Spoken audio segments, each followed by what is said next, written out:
I'm an evolutionary psychologist, which means that I'm interested in human nature. I'm interested in how our human nature came about by natural selection.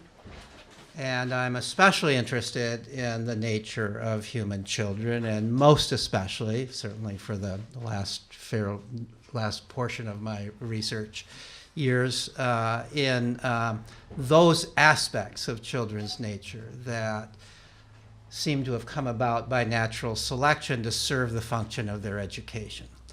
And so that's what I'm talking about today. The title of my talk is The Biological Foundations of Self-Directed Education. What is self-directed education? Before talking about the biological basis for it, what do I mean by self-directed education?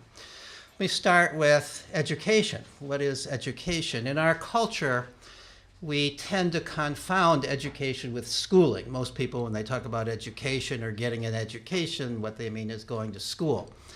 And when you think of education that way, education is something that is done to people.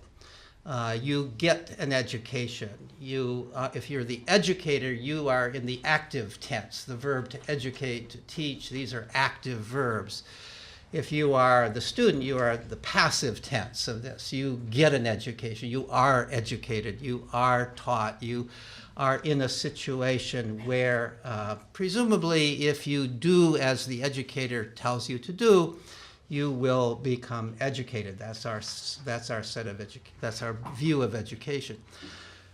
But from any kind of anthropological or biological or even long-term historical perspective, we can't confound education with schooling, because schooling is new.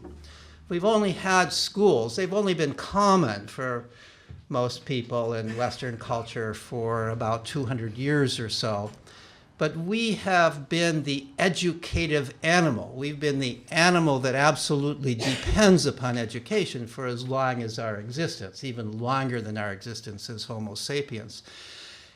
We are the animal that transfers culture from generation to generation, and that is one way of thinking about what education is. Education is the process or set of processes by which each new generation of human beings acquires the culture of those who came before them, acquires the skills, the values, the knowledge, the lore, the mores of the culture before. We, unlike other animals, really can't survive without doing that. We took an evolutionary track, some would say 1 million years ago, some would say 2 million years ago, before we were Homo sapiens, that we became the animal that depended upon highly skilled activities and knowledge, ways of being, even religious beliefs and so on, that had to be passed along, had to be acquired by each generation in order to survive and thrive as individuals.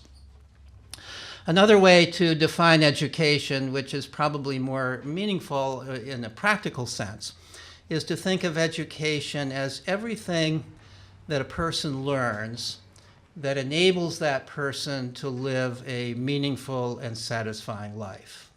So let me take that as the definition of education. And then I think if you begin with that, it's pretty clear, if you just think about it, that for all of us, whether we went to school or not, and for children today, whether they go to school or not, most of education doesn't occur out of school. I mean, think of how much education occurs before a child even begins school. Of course, nowadays we're pushing school to younger and younger ages, but it wasn't too long ago I could say that before the age of 5, children didn't have school, and yet by the time they're 5, they've learned a pretty good chunk of everything they're going to know without anybody teaching them. They've learned their native language. They've learned pretty much the practical physics of the world around them. They've learned the psychology of the world around them. They've learned how to manipulate the people they want to manipulate. They've learned, so think of it, well, what would happen if you just let them go that way? Let that same kind of steam that allows kids to learn so much before they ever start school, what would happen if you just let that go? Or gave them that. Of course, they need more realms to explore. They need a little bit more than just the house they're growing up in. But what if we fostered that? That's one way to think about what self-directed education is. So education, the way I've defined it, as everything that a person learns that enables the person to live a satisfying and meaningful life, includes, we can kind of categorize the things that one learns this way. That includes things that all human beings, wherever they grow up, need to learn. How to walk on two legs, how to talk your native language, how to speak your native language, how to get along with other people. We're social beings everywhere. How to regulate your emotions so you don't go absolutely crazy with anger or fear or whatever. So there are certain things like that that people in every culture need to learn. And then there are certain things that in the culture that you're growing up in, you need to learn, because these are, or you pretty much need to learn. You don't absolutely have to, but pretty much need to learn. Most people feel they need to learn it to survive and do well in the culture that they're growing up in. So in our culture, these would be things like reading and writing and calculating some with numbers. Driving a car might be in that category. Certainly operating a computer more and more has to be in that category. So there's certain things that are culture-specific skills that most people are going to feel that they need to learn in order to become educated within that culture. And then there's a third, so there's the things everybody has to learn no matter where you're growing up. There's the things that everybody has to learn within the culture that you're growing up in.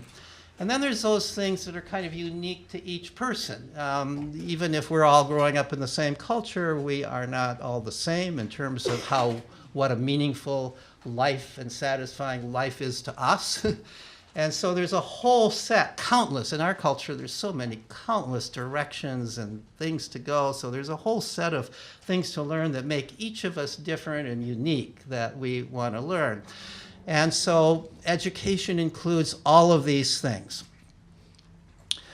So this is education. So self-directed education then is that aspect, that portion of education, that portion of everything that we learn that comes from the self-chosen activities of the learner. Whether or not those activities were chosen deliberately for the purpose of education. The fact is we're being educated almost every moment. We can't stop ourselves from learning. We can't stop ourselves from questioning things. So as we go through life, however we go through life, we are educating ourselves in that process.